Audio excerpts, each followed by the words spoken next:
Hey guys, welcome back to Vertical Momentum. I'm your host, Richard Kaufman, also known as the Comeback Coach.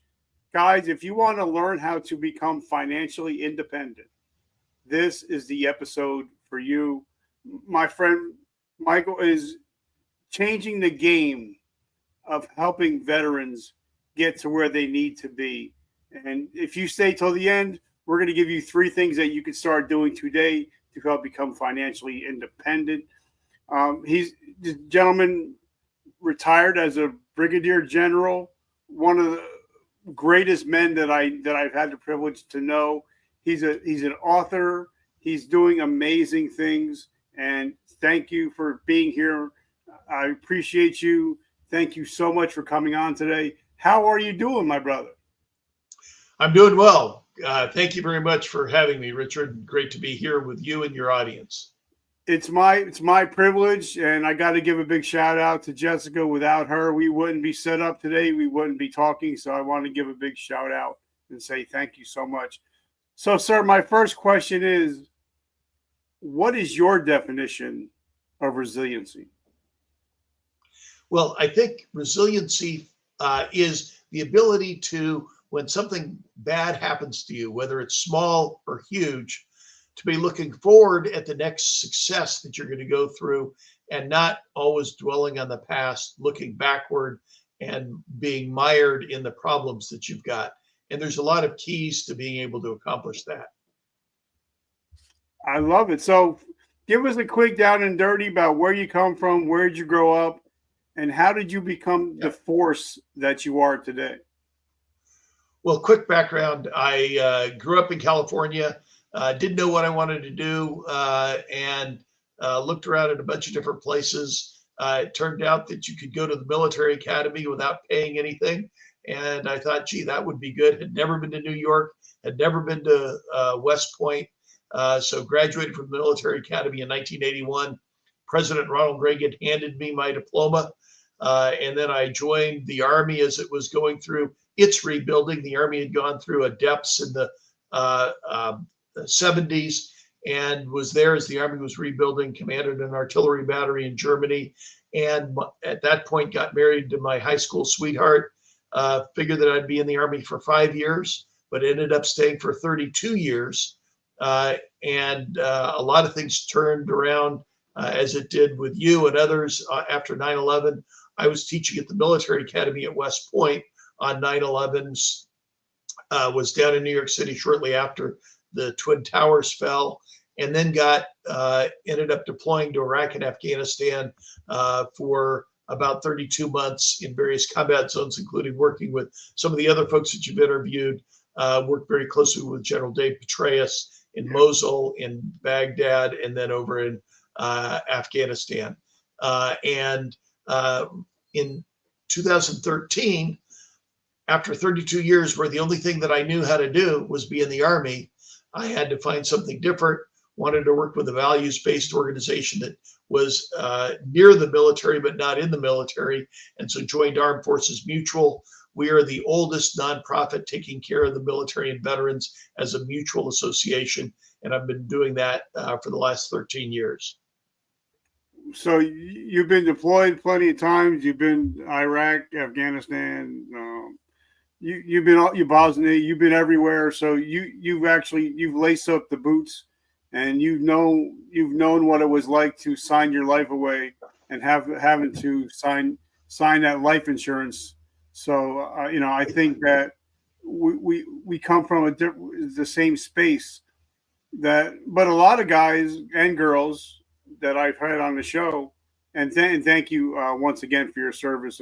And I had General Petraeus on. He was one of the first people that ever believed in me. So I want to give a big thank you to that gentleman. But a lot of us men and women, when we get out, we don't do 20 years. We don't do 30 years.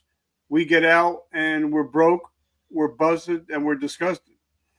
And I think that's what we need to talk about today is, it's rare for a person to finish with, 20 or 30 years. I think people that get out with 4 years or 8 years is more the norm than the exception. Do you agree? No, I think that's true. And in fact, So after you and I both left the military, they've developed this blended retirement system. We could talk a little bit about that, so that everybody who gets out, even if it's after 3 or 4 or 5 years, is taking with them some retirement savings that rolls into their 401k account and can be an important part to start that financial independence and security that all of us want, whether you're in the military for 4 years or in the military for 40 years. And like I said, I was a ground pounder, so I was a tanker, and that's what I did. And a lot of people, we used to say, if you didn't have a divorce, if you didn't have a bankruptcy, then you didn't have a good military career. But I see that a lot of people, when they get out, we don't think it while we're in. We don't think about, oh, let's max out this, let's max out that, let's invest in this. A lot of E3s, E4s, you see them running through the front gate with a brand new car with a 30% interest rate. You know what I mean? So, talk to us. You wouldn't have so many payday loan places right outside military posts if there weren't people that get themselves into trouble and need to take advantage of those payday loans without realizing the exorbitant interest rates that they're paying. And so what we try to do with Armed Forces Mutual is not any different than what I tried to do when I was a battery commander, when I was a leader in the Army with all the soldiers that worked for me, is make sure that they kind of understand what's important, that they understand the value of the funds that they're getting. And we talk to them about 3 things. You got to protect what you've got. You've got to have effective savings and investing. And probably the first thing for everybody is to do effective budgeting. And that's important throughout your life, whether you're in the military or especially as you're transitioning out of the military. In my position, I happen to brief lots of people in the Army. In fact, all general officers from the Army, admirals from the Navy, Marine Corps generals, as they transition out of the military.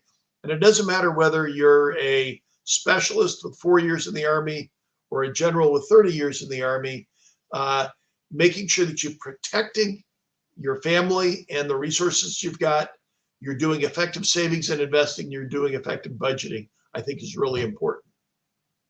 So you're using the dirty word budgeting. A lot of people don't like the word budgeting, but I'm a big fan of Mr.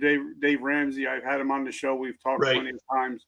But all it is having a battle plan, putting your money to work. But a lot of people, they hear the word budget and it shuts them down. You know what I mean? Yeah, no, and you've got to have it. Again, a great military adage is that if you don't plan, if you're not planning, you're actually planning to fail. Failing to plan is planning to fail. And so with your budget, you are going to be spending money, and that makes sense. And you know that you're going to have expenses in the future. Being able to plot that out is actually very important. I think for service members today, frankly, the compensation for young soldiers, young Marines, sailors is actually pretty good. Congress is doing well. Last year, there was a 15% increase for the most junior enlisted soldiers. They should be able to live within those means. And there are lots of tools going to Armed Forces Mutual, going to our website, militaryonesource.com. The Army Community Services or the equivalent and other services are able to do budgeting. There is very few circumstances where you cannot live within the budget that you have. And tailoring your wants to be kind of short of what your consistent with what your budget is actually critically important and can set you up for the future. And I agree. I also believe, like this year, I think it's the end of this month. There's going to be a 2.5% cost of living increase. So even if a person, says I can't afford it anymore, well, you're just getting a bump So even if you just took that 2.5% that you're going to get that you didn't have before and start squirreling a little bit away, I think that would help instead of making, instead of like having to put out one big chunk because that's money you didn't have before. Right? Right. Think about, where you are in the military. Let me contrast somebody in the military with somebody who, like you as a podcaster. Somebody in the military is going to get a paycheck every single month, no matter what, no matter how hard they work, no matter how little they work, short of getting an Article 15 where your money gets taken away, you're going to get that money. And after 2 years, you're going to automatically get a raise in addition to cost of living allowance. When you get a promotion, you're going to automatically get a raise. And so that from private E1 that starts out to a specialist at the end of 4 years, or even a sergeant, if you get promoted quickly, you're going to get very substantial promotions so that your pay at 4 or 5 years is almost double the pay that you had as you came in. If all you did was save half of that pay increase and spend the other half to increase your standard of living, you would be saving more than the average American. And at the end, if you kept that for a whole military career, you would have literally close to or over $1 million, depending on what pay grade you're in. And that's just an important part of both compound interest, the discipline of savings, and being able to constrain what you want tied to the budget that is available to you. And as you see, I'm writing stuff down because I do have a traumatic brain injury. So if I don't write it down, I'm going to forget. But I wrote in big letters, compound interest. And a lot of people don't realize the magic of compound interest. So can you talk a little bit about that? Absolutely. And let me use the example of anybody who's in the military right now. They're part of the blended retirement system. So anybody, once you're in the military, will get an automatic 1% of your pay is paid in for free to you. If you save 5% of your money, the military is going to match that so that they end up saving 5%. So that literally is free money that goes in, 5% from you, 5% from the government. So 10% of whatever you're earning, and we'll make it real easy. Let's say you're earning $1,000 a month. $100 a month is going to go in there. That goes into what's known as the Thrift Savings Plan, which is actually a very good mutual fund managed by the federal government. They've got a thrift savings board, has very, very small costs, literally pennies on the dollar compared with other much more expensive mutual funds. And you should have that invested in a relatively aggressive fund. There's a lot of different funds. The G fund is very, very conservative, just in government bonds. Well, shoot, if you're a 20-year-old and you're trying to think about retirement, that's 35, 40, 45 years from now. You can be in a relatively more aggressive fund so that you take advantage of all the stock earnings.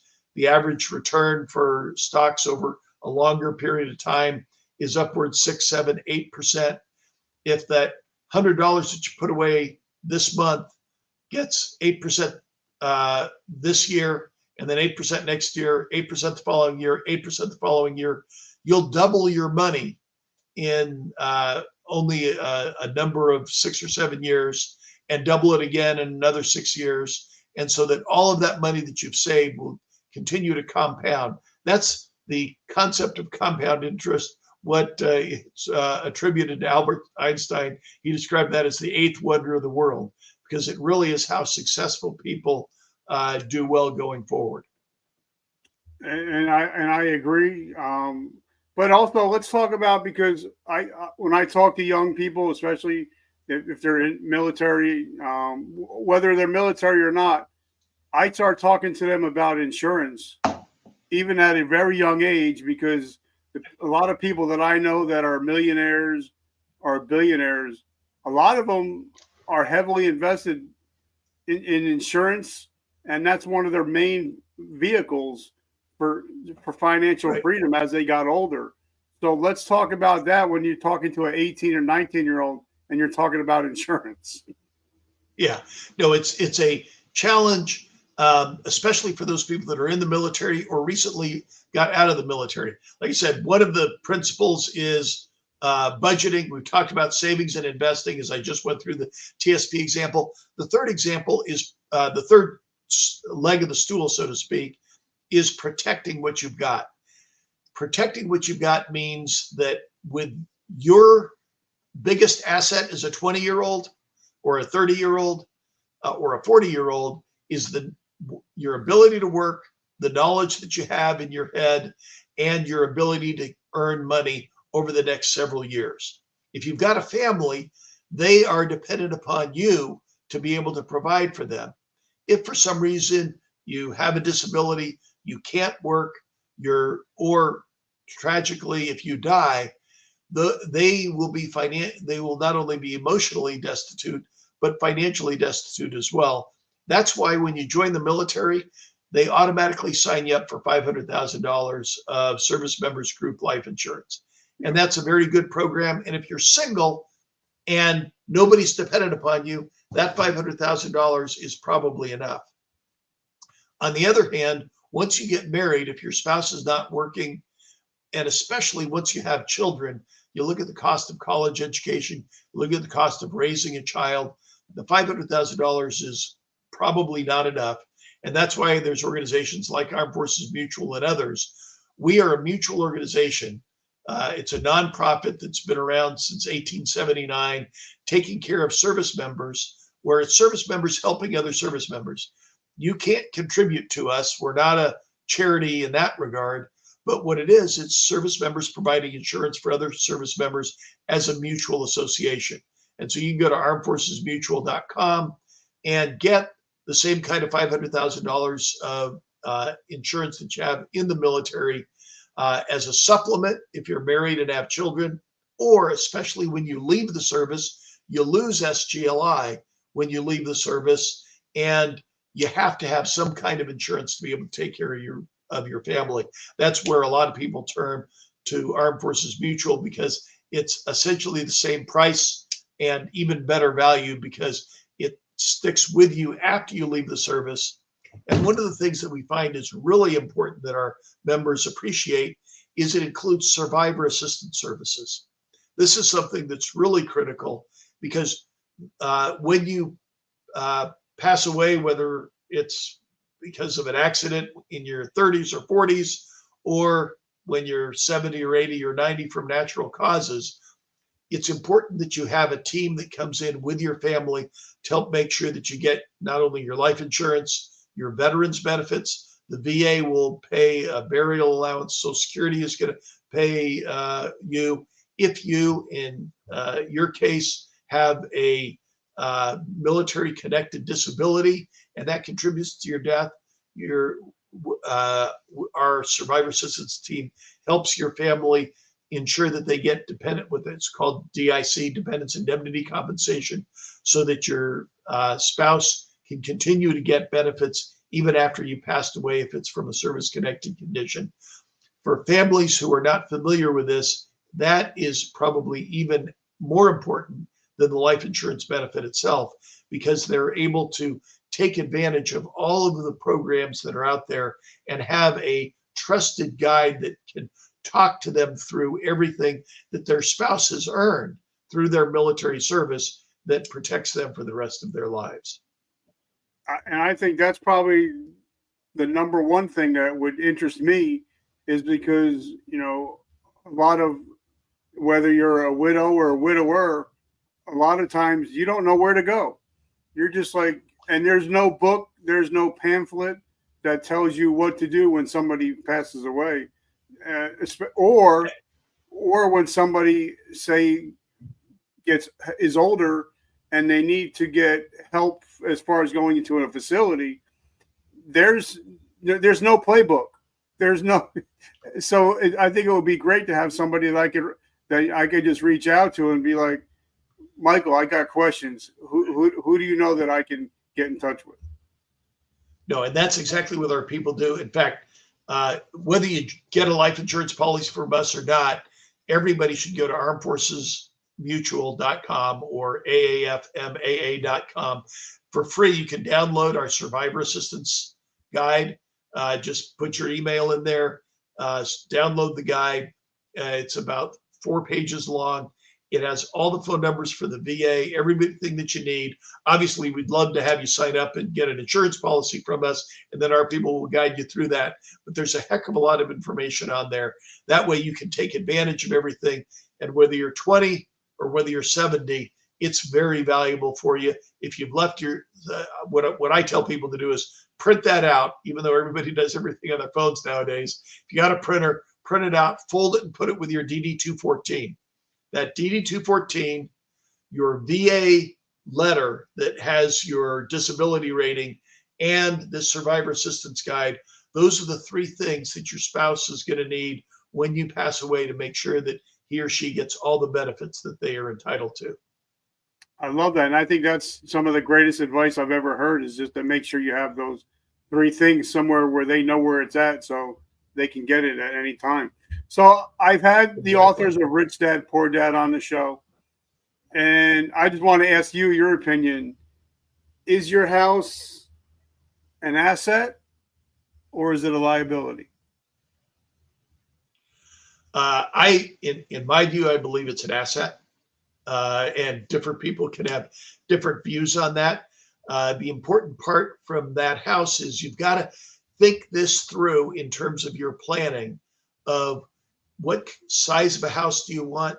How do you manage the payments for that house so that the payments are done? In my case, I was fortunate enough to be able to refinance it.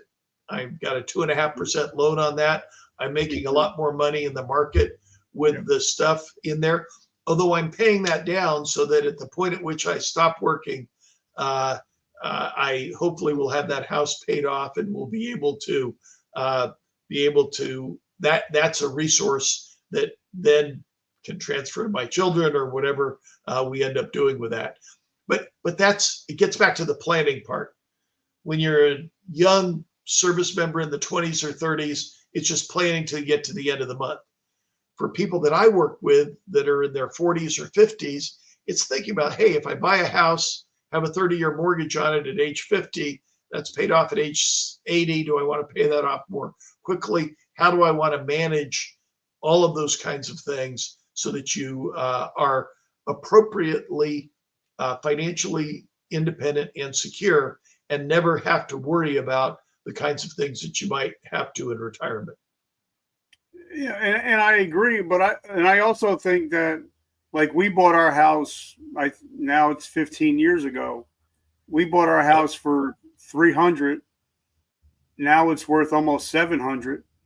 So it's kind of like, as you get older, and if you pay into these things, hopefully you start to have a little bit more options.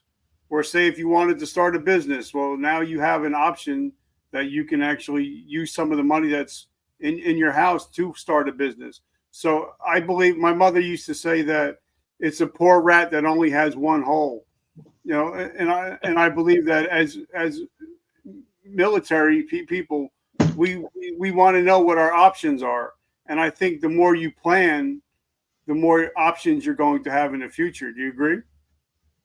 I do. And I think you've touched on another part that's important, and it really speaks to resiliency. You should never define yourself entirely based upon one aspect. In other words, you can be a great soldier, but if you fail as a soldier, that does not crush your life. You should not be so externally focused that if you don't get this promotion or that promotion, that's going to harm it. You've got your family, you've got your church, you've got your community. It may be the softball league that you're on. It may be the golf thing that you're doing. It may be the men's group that you're with.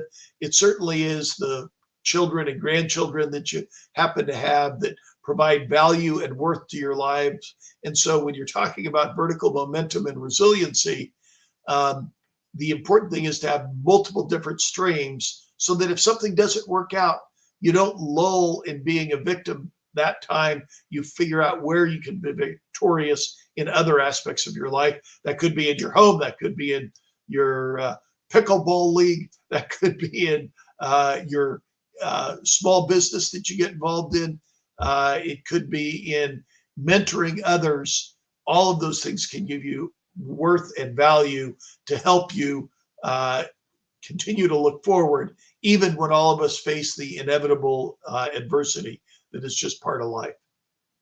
And I appreciate that. Now, like I said, I've talked to Mr. Petraeus, or General, and something that we talked about is how, military teaches us to go to war. They don't teach us to come home, but things are slowly starting to get better, as I see over the years. But, a lot of people like myself, after, 23 years, once I hung up the uniform, who am I?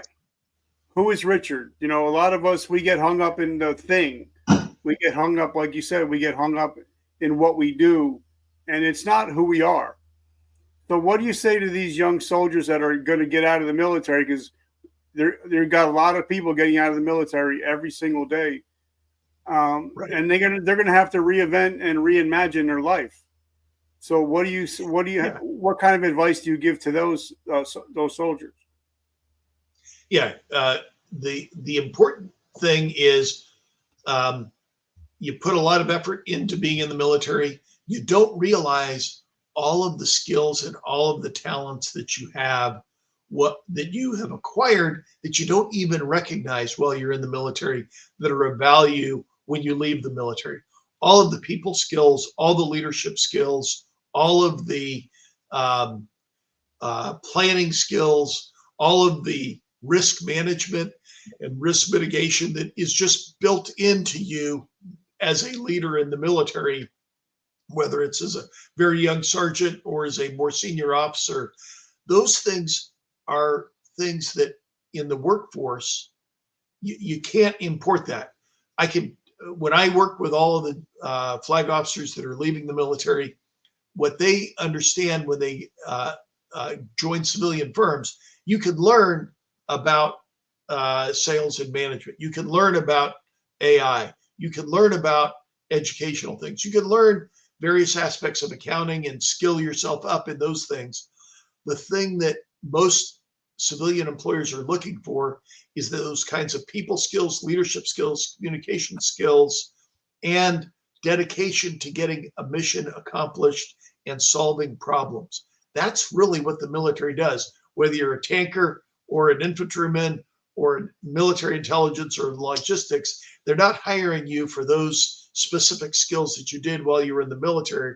They're hiring for those innate concepts that you have developed and practiced over a lifetime.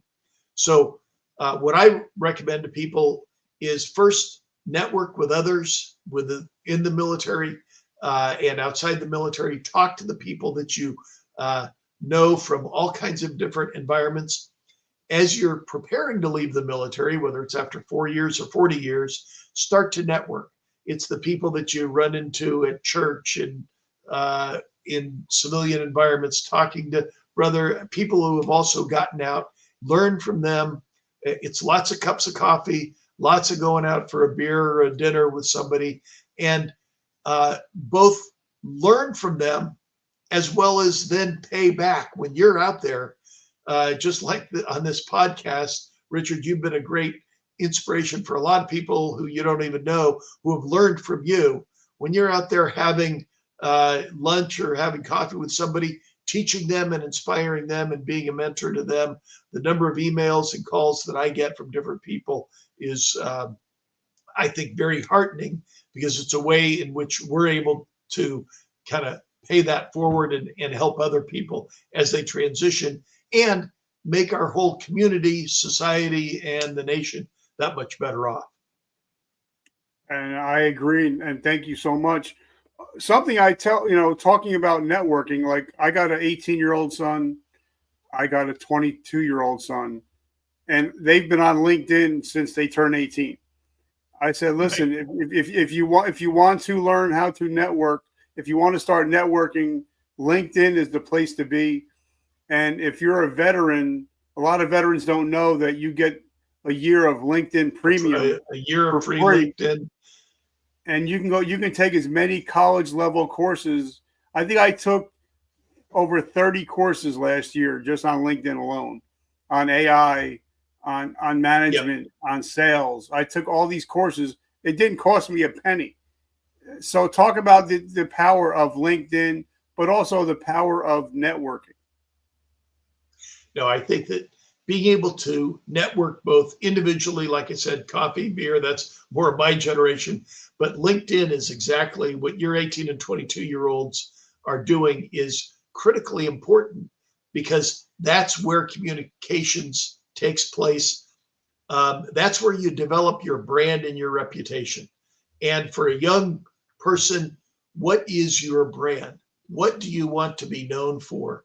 Again, not to use too much on LinkedIn, but you look at the top there, you don't put, I haven't looked at yours lately, Richard, but you don't put there, hey, I'm a podcaster who does this, this, and the other thing. You talk about the leadership traits, you talk about self-motivated, you talk about those kinds of traits that are there. And then you look at other common people that do that.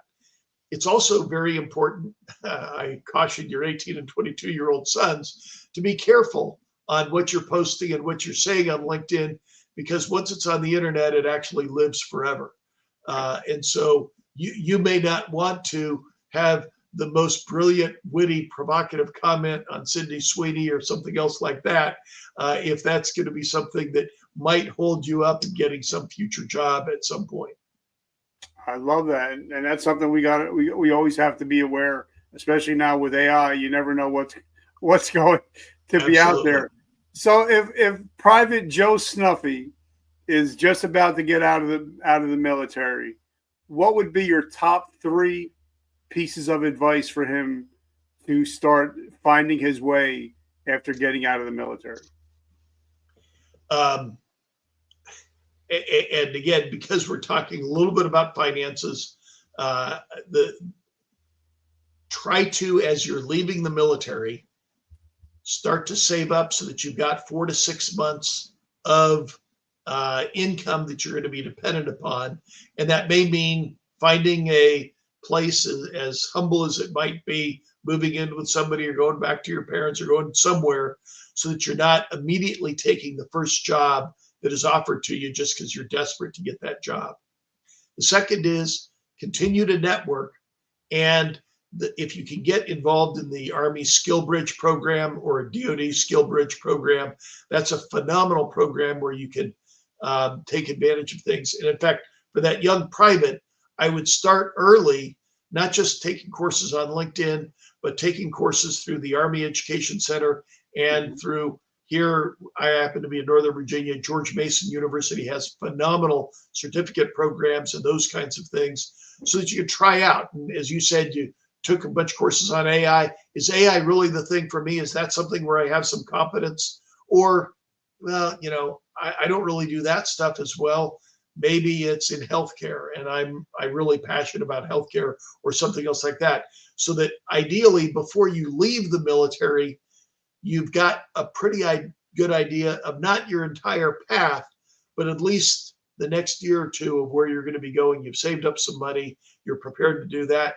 And the final thing, just to plug Armed Forces Mutual, before you lose your SGLI, especially if you have a family, you definitely want to get some kind of Armed Forces Mutual insurance. We also, for anybody that's an E4 or above, include a career assistance program loan at 2.5%, give you $5,000 to get yourself started so that you don't have to take that first job that you're looking for. So how do we get into your ecosystem? How do we get some help? Because I know that actually after we hang up, I'm going to be doing some research because I'm 56 years old and now I have assets, houses and cars and all that stuff. I want to make sure that my family is going to be taken care of. So how do we get in touch with you? How do we get in touch with the company? Yeah, the very easy thing is go to armedforcesmutual.com, armedforcesmutual.com, and that'll resolve to AAFMAA, American Armed Forces Mutual Aid Association. And on there is information about wealth management. There's information about budgeting. There's information, obviously, about insurance, survivor assistance services, And there's a transition guide, as you mentioned, whether that soldier getting out. We've got a 6-page military transition guide. Again, all of this is free to download, and it goes through kind of a 6-page checklist of everything that you have to go through, from getting your retirement physical to filing your VA disability to making sure that you have all those things. It's a great checklist that everybody has to go through the week-long transition assistance program, but that's kind of running from a fire hose. This is the top level things that you need to think about for transitioning. And so that's what I would recommend. Or if you just Google Mike Meese, Meese, you'll find out information about me that'll pop up on Armed Forces Mutual, as well as a great way to learn more about us and become well informed so that you can set yourself up for your own financial independence and security. Now, you also authored a couple books, correct? I did both the Armed Forces Guide to Personal Financial Planning. That was when I was the director of the economics program at West Point. I taught a bunch of cadets up at West Point about that. And then subsequently have authored the book American National Security, which is really the single best kind of textbook that covers the entire world, from everything from economic, military, political aspects to a walk around the world about every different region.